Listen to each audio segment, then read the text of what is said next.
आजकल सुनते हैं कि मेरा बच्चा जो है वो बहुत झूठ बोलने लग गया है। बच्चे को कुछ चाहिए होता है, व्हेन ही वांट समथिंग और कभी नहीं मिल पा रहा है तो किसी भी तरीके से वो इस तरह की टेक्निक्स करेगा कि वो उसे पाने की कोशिश करेगा। कोई चीजों से हमें एस्केप करना है तो हम झूठ बोल लेते हैं। It is a casual way of communicating. Joint families में ज्यादातर बिहेवियर्स देखने को मिलता है बिकॉज बहुत ज्यादा पैम्परिंग होती है जी। एंड बच्चा भले बच्चा है पर he is very smart enough कि मेरा काम कहाँ से निकलता है। नमस्कार, मैं हूँ आरती और आप देख रहे हैं venom TV kids. Happy Sunday morning हमारे सारे व्यूअर्स को। अक्सर जब मैं अपने स्कूल के बाहर खड़ी रहती हूँ तो अक्सर जो पेरेंट्स हैं जो छोटे बच्चों को छोड़ने आते हैं, मैं कई बार सुनती हूँ कि वो कहते हैं या बच्चा कभी हिचकिचाता है या बच्चा कभी क्रैंकी है, रोता है कि मुझे आज स्कूल नहीं जाना है। और गेट पर जो भी पेरेंट रखने आता है वो कहता है आप स्कूल जाओ अंदर, आप खेल लो, मैं यहाँ ही खड़ा हूँ या मैं यहीं खड़ी हूँ। ऐसे पेरेंट बच्चे को जो है वो आशा देते हैं और बच्चा स्कूल चला जाता है। पर प्रैक्टिकली क्या पेरेंट वहां खड़े हैं? नहीं। आप भी जानते हैं और मैं भी जानती हूँ कि पेरेंट बच्चे को ड्रॉप करके 5 मिनट राह देखते हैं और फिर वापस घर चले जाते हैं। तो क्या आपको लगता है कि ये सही है? हालांकि हम रोजाना जिंदगी में ये बिहेवियर जो है हम आम तौर पे देखते ही आसपास में, शायद हमने कभी ना किया हो पर आसपास में हमारे फ्रेंड्स हैं, कोलीग्स हैं, हम देखते हैं कि ये चीजें होती हैं। तो ये जो छोटी छोटी चीजें हैं ये बच्चों के लिए क्या एग्जाम्पल सेट करती हैं, इसका जानना बहुत ज्यादा जरूरी है। तो चलिए आज एक बहुत ही इंटरेस्टिंग टॉपिक पे बात करते हैं, जहां हम आजकल सुनते हैं कि मेरा बच्चा जो है वो बहुत झूठ बोलने लग गया है, मेरा बच्चा मुझसे सही बातें शेयर नहीं करता है। लेकिन इस चीज की शुरुआत कहाँ से हुई है ये जानना बहुत ज्यादा जरूरी है। तो आज बात करेंगे मैनिपुलेशन के ऊपर और ये मैनिपुलेशन झूठ में कैसे तब्दील होता है वो जानने की बहुत ज्यादा जरूरत है। तो चलिए मुलाकात करते हैं हमारे एक्सपर्ट के साथ। आज वीएनएम टीवी किड्स के प्लेटफॉर्म पर मेरे साथ जुड़ रहे हैं हमारे एक्सपर्ट डॉक्टर रौनक पंडित। मैम आपका बहुत बहुत स्वागत है। Thank you for inviting me. Raunak ma'am को आप सभी जानते हैं, लेकिन मैं आपको बताना चाहती हूँ कि मैम एक रिहैबिलिटेशन साइकोलॉजिस्ट है। ये 2003 से काउंसलर की भूमिका निभा रहे हैं केजीपी पटेल चिल्ड्रन हॉस्पिटल के साथ और ये विजिटिंग फैकल्टी है हमारी faculty of education and psychology के साथ, जो हमारे एमएस यूनिवर्सिटी का बहुत ही पुराना हिस्सा है। वहां एक कोर्स चलता है, इवनिंग कोर्स, जो है post graduation diploma in guidance and counselling. Ma'am वहां पर विजिटिंग फैकल्टी भी हैं। तो मैम आपका बहुत बहुत स्वागत है वंस अगेन। एंड शुरुआत करेंगे, मैं बहुत ही एक्साइटेड हूँ इस टॉपिक को लेकर एंड आई एम श्योर आप भी उतने ही एक्साइटेड है। So looking forward to an excellent session of ours today. तो सबसे पहला प्रश्न मैं आपसे यही पूछना चाहती हूँ मैम कि जब हम मैनिपुलेशन की बात करते हैं तो एग्जैक्टली मैनिपुलेशन होता क्या है, अगर आप मेरी पेरेंट ऑडियंस को बताएं। कई बार हम लोग मैनिपुलेशन और झूठ बोलना दोनों इंटरचेंजेबली यूज करते हैं। एक्चुअली मैनिपुलेशन कब होता है कि जब बच्चे को कुछ चाहिए होता है, व्हेन ही वांट समथिंग और कभी नहीं मिल पा रहा है तो किसी भी तरीके से वो इस तरह की टेक्निक्स करेगा कि वो उसे पाने की कोशिश करेगा। और जब ये उसका जो बिहेवियर्स होते हैं उसे हम मैनिपुलेशन कहते हैं। कि जब कुछ पाने के लिए वो उसके जो बिहेवियर्स हैं उसमें वो चिल्ला भी सकता है, रो भी सकता है, टेंट्रम्स थ्रो करेगा कि कुछ चीजें फेंकने लगेगा। तो ये सारे जो बिहेवियर्स है उसे हम मैनिपुलेशन कहते हैं। करेक्ट। तो मैनिपुलेशन जो है वो झूठ से अलग है। ये दोनों डिफरेंट वर्ड्स हैं। नेक्स्ट प्रश्न मेरा आपसे यही है मैम कि ये दोनों के बीच का अंतर क्या है, अगर आप ऑडियंस को बताएं। जैसे इनिशियली जब हम शुरू करते हैं तो झूठ से शुरुआत करते हैं जी, एंड जब वो बहुत इंटेंस हो जाता है तो मैनिपुलेशन है। और अगर इसका डिफरेंस हमें पता करना है तो झूठ इस के कई चीजें हमें अवॉइड करनी है या कोई चीजों से हमें एस्केप करना है तो हम झूठ बोल लेते हैं। It is a casual way of communicating. Right. पर जब कोई चीज हमें चाहिए, हमें नहीं मिल रही है और जब हमें वो चीज किसी भी तरह से पाने की हम कोशिश करते हैं तो दैट इज मैनिपुलेशन। सो पहले झूठ से शुरुआत होती है एंड देन धीरे धीरे वो एक दृढ़ होता जाता है, वो एक हैबिट बनती जाती है एंड देन बच्चा मैनिपुलेट करने की कोशिश करता है। राइट। तो कहीं ना कहीं इसकी शुरुआत जो है वो घर से ही होती है। यस, अगर ऐसा कहें तो वो said. सही रहेगा। जी जी। मैम, जहां हम कहते हैं कि फाउंडेशनल स्टेज बहुत ही इंपॉर्टेंट ईयर्स हैं, मतलब बच्चे का जो बेसिक स्ट्रक्चर है ओवरऑल डेवलपमेंट का, जब हम बोलते हैं उसकी जो नींव है वो फाउंडेशन ईयर्स को माना जाता है। और जैसे हमने अभी बात की कि जब बच्चा पैदा होता है तब तक के आई थिंक तब से लेकर 2 वर्ष तक, जब तक बच्चा स्कूल जाने की शुरुआत नहीं करता है, बच्चा घर पर है या अपने नेबरहुड में, सोसाइटी में, आसपास में जो भी दूसरे बच्चों के साथ खेलता करता है, पर मेजॉरिटी वहां जो इन्फ्लुएंस है वो फैमिली इन्फ्लुएंस ज्यादा रहता है बच्चों पे। ऐसे समय में आपके हिसाब से पेरेंट्स को, अभिभावकों को किस तरह से हेल्दी कन्वर्सेशन स्किल्स इनकलकेट करने की कोशिश करनी चाहिए ताकि ये जो झूठ है वो धीरे धीरे करके मैनिपुलेशन में तब्दील ना हो? क्या कहेंगे इस बारे में? ओके, सबसे पहली बात तो कि बहुत छोटा बच्चा भी उसे पता है कि किस तरह से अपनी बात मनवानी है। लाइक अगर देखा जाए तो usually it starts from 6 months onwards कि बच्चे कुछ डिमांड करते हैं और हम वो डिमांड्स फुलफिल करते जाते हैं, तो धीरे धीरे धीरे वो दृढ़ होता जाता है। जब पेरेंट्स की बात आती है तो किस तरह से कम्युनिकेट करना चाहिए, तो सबसे पहले ये है कि पेरेंट्स को वेरी पेशेंटली, एकदम ध्यान पूर्वक, शांति से अपने बच्चे को ऑब्जर्व करना है। अपना बच्चा किस तरह से क्या बताने की कोशिश कर रहा है, तो उसके लैंग्वेज पे ऊपर, उसके बॉडी लैंग्वेज के ऊपर, उस पर हमें ज्यादा ध्यान देना चाहिए। क्योंकि 2 साल का जो बच्चा है, 2 years का बच्चा, कई बार उसका लैंग्वेज इतना डेवलप नहीं होता है, तो वो एक्सप्रेस नहीं कर पाता है। बट देन कोई भी बच्चा है बॉडी लैंग्वेज से भी किसी ना किसी तरह तो एक्सप्रेस करता ही है। तो we have to be very alert कि हम ऐसी साइंस को रिकॉग्नाइज करें, जानने की कोशिश करें कि बच्चा क्या कहना चाहते हैं। जो अगर वो हम समझ जाएंगे तो आगे की जो दिक्कतें आ रही है वो धीरे धीरे हम मैनेज कर सकते हैं। जी, जहां आपने कहा कि साइंस को पहचानना बहुत ज्यादा जरूरी है, तो नेक्स्ट प्रश्न मेरा आपसे यही है मैम कि ऐसे कौन से इंडिकेटर्स हैं जो पेरेंट्स को समझ आ जाना चाहिए कि भाई नहीं, ये कुछ गलत हो रहा है या फिर ये चीजें जो है ये मैनिपुलेशन की ओर जा रही हैं? ऐसे अगर आप कुछ हमें इंडिकेटर्स बता सकें। तो जैसे बहुत छोटे बच्चे की बात करें, 2 साल के बच्चे की बात करें तो बहुत जिद करना, छोटी सी बात में रोना जोर जोर से, एज इफ घंटों तक रोते रहते हैं। पेरेंट्स हमारे पास आते बोलते मैडम हम कुछ देते नहीं तो 2-2 घंटे तक भी रोते हैं। And that crying is just screaming, और टीयर्स नहीं है, तो वो एक इंडिकेटर है। दूसरा ये है कि कई बार वो विड्रॉ कर लेते हैं, अपने आप को बंद कर लेते हैं, एक जगह में छुप जाते हैं। सोशलाइजिंग में सबसे बात नहीं करेंगे तो ये है, फिर चीजें फेंकेंगे, देन पैर पटकेंगे, स्टैंपिंग जो हम बोलते हैं, कि किसी तरह से अपना गुस्सा निकालेंगे कि आप मुझे ये चीज नहीं दे रहे तो मुझे ये करना है। और कई बार तो ये भी देखा गया है कि बच्चे किसी को दे स्टार्ट हिटिंग, मारते हैं, इवन पेरेंट्स को मारते हैं। एंड हमें क्या लगता है, बीइंग पेरेंट्स के बच्चा छोटा है, हम हंसी में निकाल लेते हैं,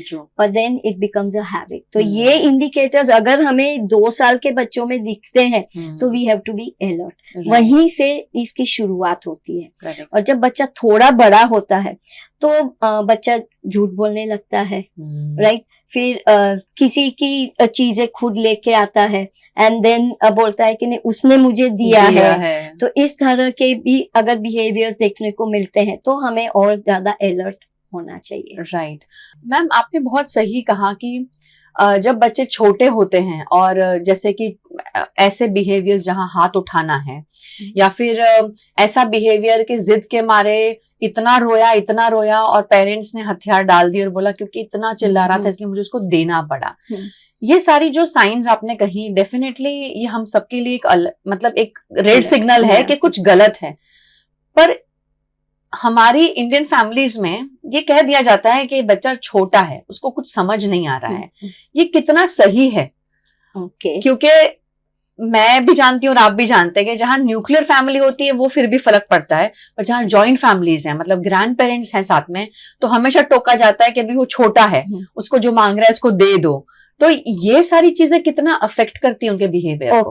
पहली बात तो जो आपने बहुत सही बताया कि जॉइंट फैमिलीज में ज्यादातर बिहेवियर्स देखने को मिलता है, बिकॉज बहुत ज्यादा पैम्परिंग होती है जी एंड बच्चा भले बच्चा है पर he is very smart enough कि मेरा काम कहाँ से निकलता है। अगर मम्मा नहीं दे रही तो पापा के पास जाएगा, पापा नहीं दे रहे तो ग्रैंड पेरेंट्स के पास जाएगा। करेक्ट। तो हमें ये कभी नहीं सोचना चाहिए कि बच्चा है दे दो, उसकी क्या डिमांड है, क्योंकि आज वो एक चॉकलेट के लिए डिमांड कर रहा है, कल वो आगे बढ़ेगा और आगे बढ़ेगा तो उसकी डिमांड्स बढ़ती जाएगी, और जब वो डिमांड्स फुलफिल नहीं हो रही है तब वो ये बिहेवियर्स चिल्लाना चीखना कुछ तोड़ना फोड़ना करेगा।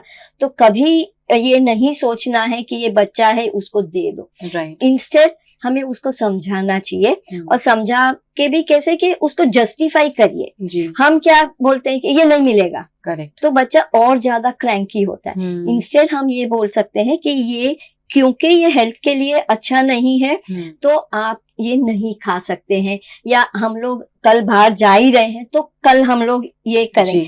तो जितना हम लोग जस्टिफाई करेंगे, जैसे हम लोग बोलते हैं ना एक हेल्दी कम्युनिकेशन, करेक्ट, जितना ट्रांसपेरेंसी होगी Right. कम्युनिकेशन में Right. उतना रिलेशनशिप हेल्दी होगा हेल्दी और टेंट्रम्स है जो मैन्युपुलेशन है वो बिहेवियर्स कम होंगे। राइट।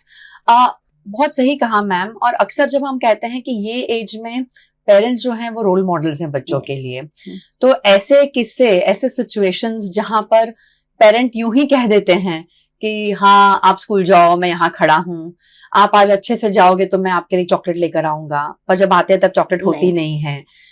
ये एग्जाम्पल्स, ये जो सिचुएशंस है, ये बच्चे के माइंडसेट पे क्या असर करते हैं और इसके लॉन्ग टर्म इफेक्ट्स क्या हो सकते हैं? ओके, जो आपने एग्जाम्पल दिया इससे क्या होता है कि ट्रस्ट इश्यूज डेवलप होते हैं। Right. कि बच्चे को लगता है कि पेरेंट्स है, बाहर जाके देखते तो पेरेंट्स नहीं है।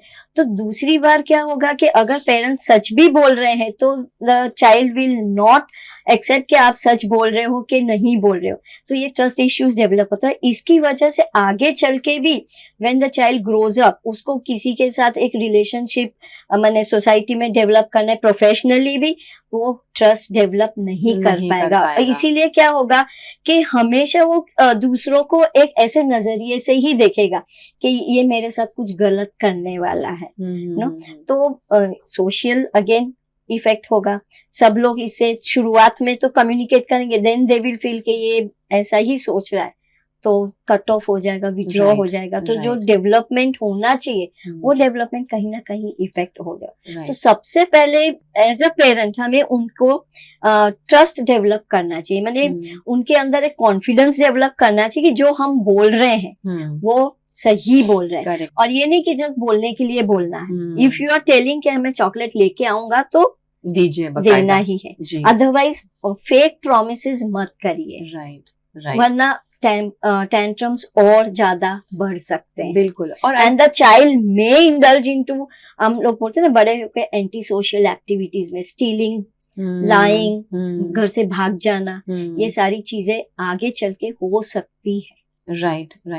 और आई थिंक हम देख रहे हैं कि हो रही है। और अब पहले के जमाने में ये सब चीजें बहुत बड़ी उम्र में होती थी, लेकिन जब आजकल हम देखते हैं तो हमारे बच्चे मतलब 3, 3.5, 4, 4.5 साल के बच्चे जो हैं ऐसे सारे बिहेवियर्स दिखाते हैं। मैम, कितना आपको लगता है कि ये चैलेंजिंग है एज अ पेरेंट? डेफिनेटली तो है ही, लेकिन कितना कंसर्न ओरिएंटेड है, क्योंकि अगर हमारी आने वाली पीढ़ी जो है वो इसी तरह से इसी पाए पे बड़ी हुई तो कल उठ के ये पीढ़ी जो है ये किसी पे विश्वास नहीं कर पाएगी। क्या कहेंगे इस बारे में मैम? ये बहुत ज्यादा कंसर्न्स हैं कि क्योंकि कई बार देखा गया है कि it is increasing day by day. तो पेरेंट्स को सबसे पहले तो पेरेंट्स को मैं यही कहूंगी कि जितना हो सके आप बच्चों के फ्रेंड बनिए, उनसे बात करिए, एक ऐसा एनवायरनमेंट क्रिएट करे कि बच्चा खुद आके आपसे बात करे। ये नहीं कि डरा हुआ है कि मैं बात करूंगा मेरे पेरेंट मुझे क्या बोलेंगे, वो नहीं करना है। एक नॉर्मल हेल्दी रिलेशनशिप डेवलप करिए ताकि everyone is free to communicate. तो वो एक शुरुआत से ही ये अगर हम लोग ये हैबिट डेवलप करते हैं, फॉर्म करते हैं, तो आगे चल के शेयरिंग जो है वो बहुत इजी हो जाएगा। और ये जो सारी चीजें हैं वो धीरे धीरे हम कम कर सकते हैं। राइट। और इसीलिए हम कहते हैं ना कि यू एज अ पेरेंट आपको हमेशा उनके लिए हाजिर रहना है। जी, you need to be present for your child. और आई थिंक जो कम्युनिकेशन का समय है वो बकायदा हमें अपने रूटीन में से निकालना बहुत ज्यादा जरूरी है, क्योंकि आजकल हम देखते हैं कि समय किसी के पास नहीं है, या समय है पर हम ज्यादातर हम देखते हैं तो फोन्स के ऊपर हैं, पेरेंट्स भी हैं, बच्चे भी आजकल क्योंकि सिंगल बच्चा है, ऐसी सारी फैमिलीज में आजकल अलग अलग हमें फैमिली सिस्टम्स देखने को मिलते हैं। ऐसे में आई थिंक वो जो कन्वर्सेशन पेरेंट और बच्चे के बीच में होना चाहिए वो धीरे धीरे कम होता जा रहा है। और क्योंकि वो कम हो रहा है तो शायद वो जो एक शेयरिंग का कंफर्ट है, इमोशंस का, एक्सप्रेशंस का, शायद वो कहीं डेवलप नहीं हो पा रहा है। और उसके वजह से आजकल बहुत छोटी उम्र में हम देखते हैं पेरेंट्स अक्सर कंप्लेन करते हैं कि मेरा बच्चा झूठ बोल रहा है, मेरा बच्चा चीजें चुरा रहा है, मेरा बच्चा मुझे बैक आंसर कर रहा है, मैं कहता हूं तो वो मुझे कहता है कि आप झूठ बोल रहे हो, आप अपना प्रॉमिस नहीं रखते हो। आप किस तरह के इश्यूज, मतलब क्योंकि आप रेगुलर केस में अगर आप देखें तो रूटीन में आप ऐसे बहुत सारे बच्चों के और पेरेंट्स की काउंसलिंग करते हैं मैम, इस टॉपिक के रिलेटेड आपको क्या लगता है कि कौन से ऐसे इश्यूज ज्यादा आजकल आपको देखने को मिल रहे हैं? इश्यूज जैसे आपने भी काफी सारे पॉइंट आउट किए हैं, बट मेजर इशू जो अभी फिलहाल बच्चे थ्रेटन करते हैं पेरेंट्स को। थ्रेटन इन द सेंस कि मैं भाग जाऊंगा, धमका रहे हैं। हाँ, धमका रहे हैं कि आप मुझे ये नहीं लाके दोगे, मैं आपसे बात नहीं करूंगा। या अभी मेरे पास एक 3rd स्टैंडर्ड का बच्चा है, वो उसके पेरेंट को बोलता है कि मैं 3rd फ्लोर से नीचे आई विल जंप डाउन, मैंने a threat to the parents. और फिर पेरेंट्स क्या करते हैं, वो बेचारे डर जाते हैं, succumb to their needs, their demands, and चलो ले लो, दे दो, you know that kind of thing. तो ये चीजें बहुत बढ़ रही हैं आजकल। और इस लेवल का थ्रेटनिंग मैम तो इसके बाद तो कुछ और बचा ही नहीं है। तो पेरेंट इसका मतलब पूरी जिंदगी भर बच्चे की डिमांड्स पूरी करता रहेगा, चाहे वो सही नहीं है तो भी। ओ माय गॉड, क्योंकि उनको डर है ना कि हम बच्चे को खो ना दें। I know. तो एंड ऐसा जरूरी नहीं कि खो देने का मतलब कि घर में रहता है पर इंटरेक्शन नहीं है। राइट। अभी एक 9th का बच्चा है, एक रेप्यूटेड स्कूल में है, वो उसके फादर से बात ही नहीं कर रहा। They are staying under the same roof. Actually वरना एडोलेसेंट बॉय का तो रोल मॉडल फादर होना चाहिए। फादर से बात ही नहीं कर रहे। फादर से क्यों बात नहीं कर रहे? क्योंकि बच्चे ने स्मार्टफोन मांगा है और एक ब्रांड का, फादर ने बोला कि we can not afford, justify किया, बच्चे ने बात करना बंद कर दिया।